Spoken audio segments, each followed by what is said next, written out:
welcome. You're watching the Health Talk session by Yashoda Hospitals.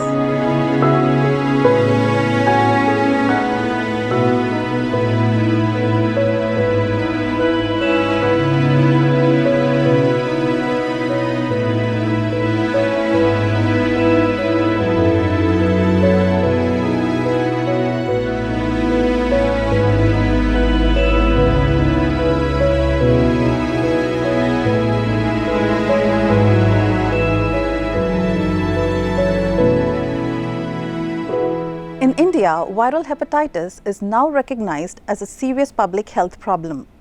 It places a huge disease, social and economic burden on the affected individuals, their families, and also on the healthcare system. Undoubtedly, viral hepatitis is a major cause of liver disease in India, affecting millions of people. So let's discuss about viral hepatitis in our today's episode.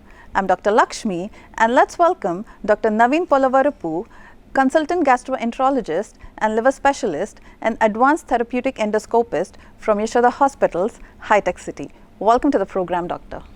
Hi. So to begin with, Doctor, what is the current burden of viruses affecting the liver, especially in our country?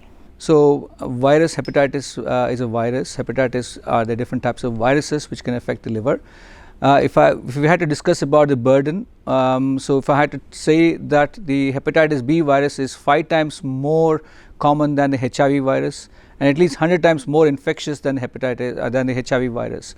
So you can imagine the burden of the hepatitis B and the C viruses that we have in India and throughout the world. And India being one of the endemic countries where hepatitis B is very, very prevalent.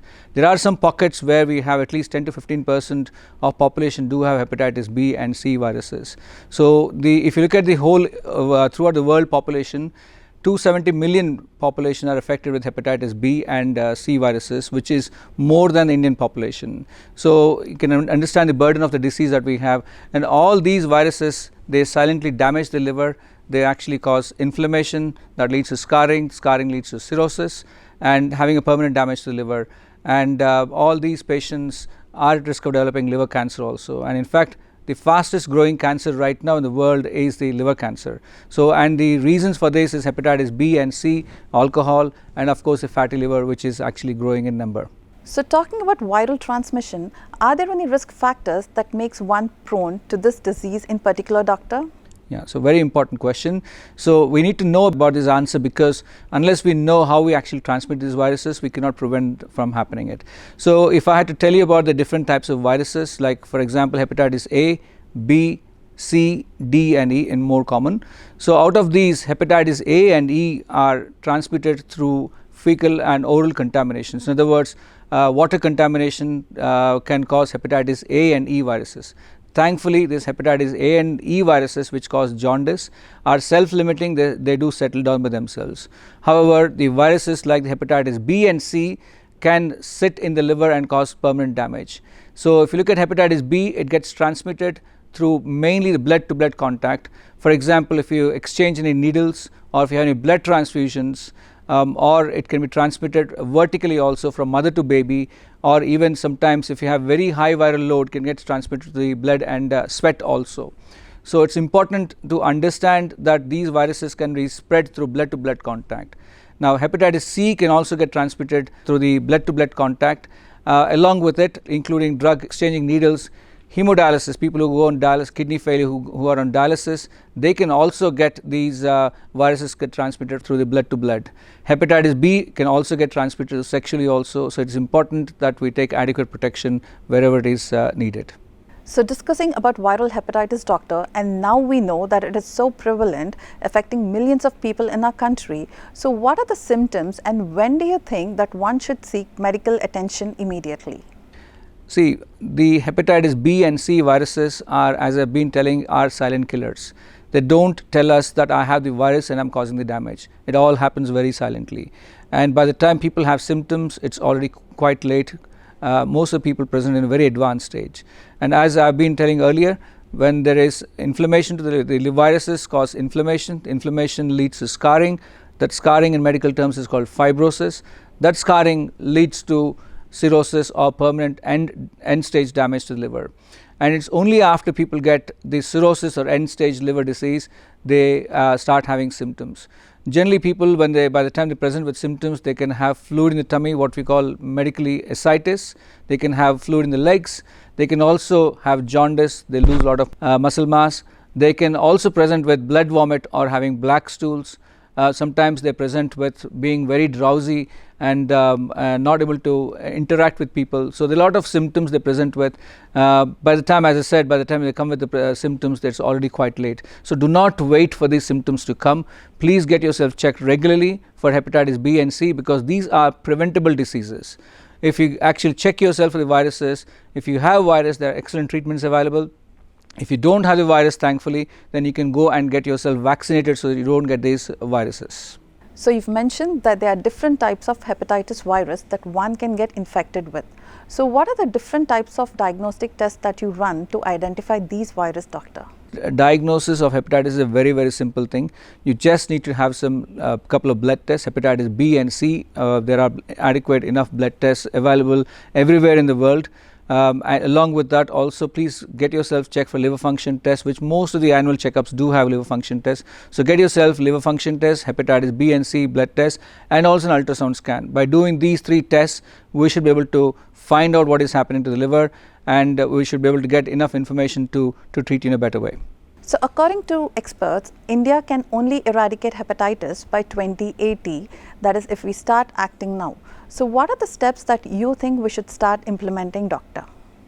It's a very important question. Again, the reason I say that is it's everybody's responsibility to understand about these viruses and treat these viruses and prevent these viruses, because it is all in our hands. These are preventable viruses. Like measles got eradicated in the world, we should also eradicate hepatitis B and C viruses, and it is our responsibility to actually eradicate them.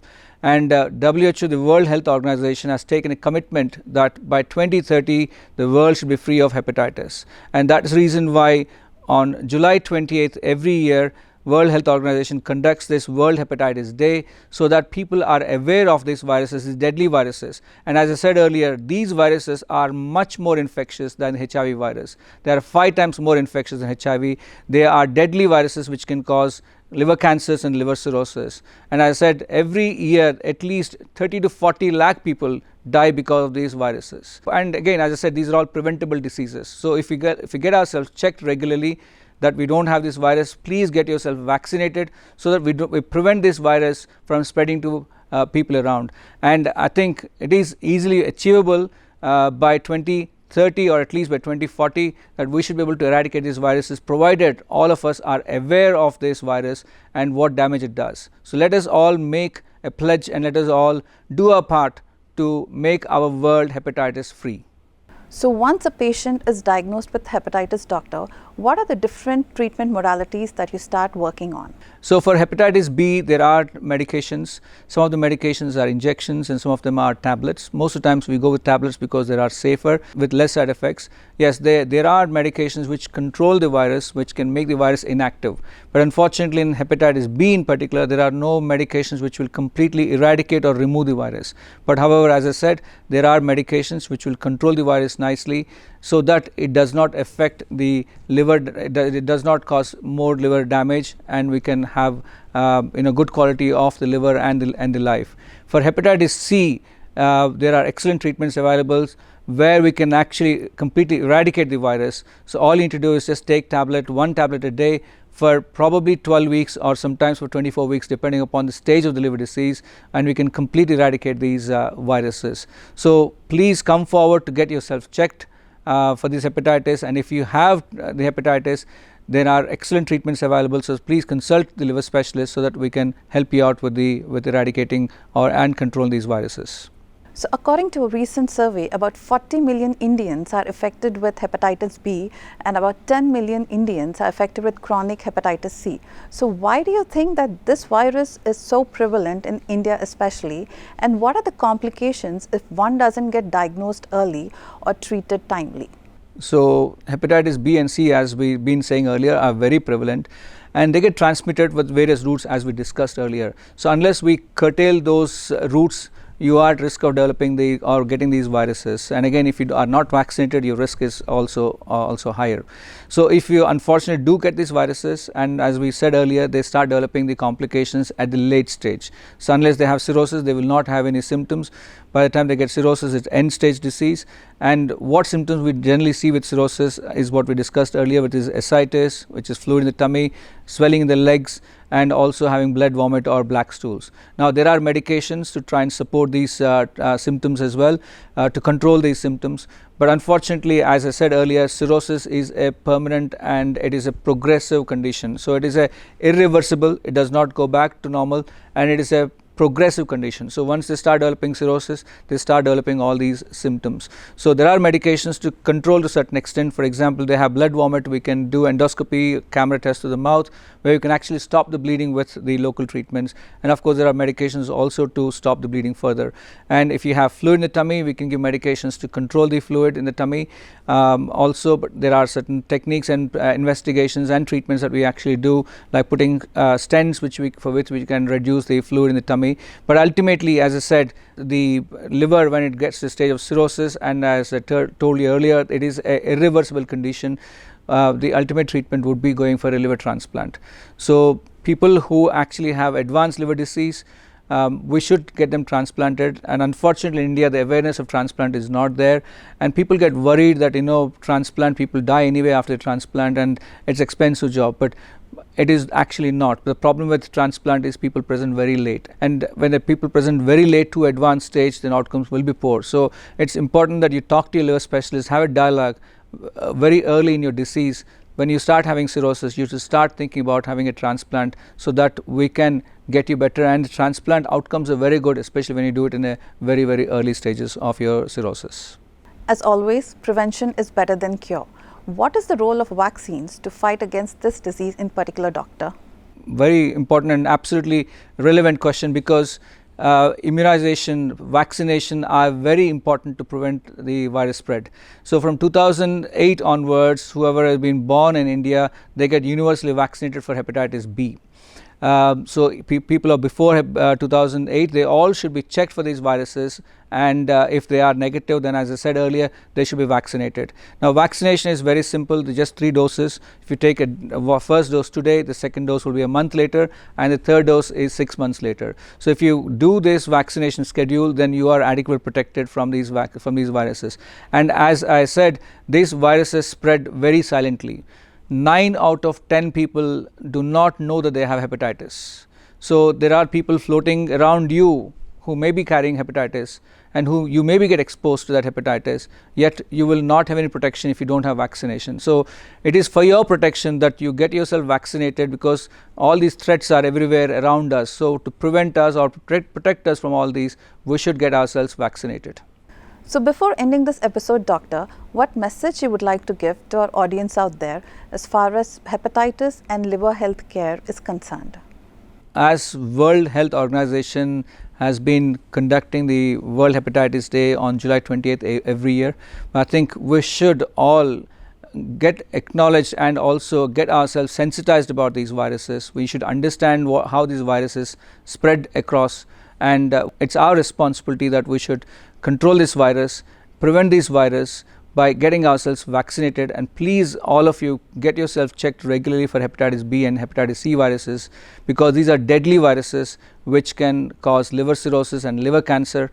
And again, as I said, these are all preventable diseases. So it is in our hands to prevent this disease. Let us all get checked and get ourselves vaccinated, so that we'll have a safe and happy world. So thank you, doctor, for such an elaborate and informative talk, and it was wonderful having you here on our episode today. Thank you. So this brings us to the end of this episode. Hope this episode was informative on the topic viral hepatitis, and don't forget to join us for the next week as well. Until then, take care and stay healthy. Thank you.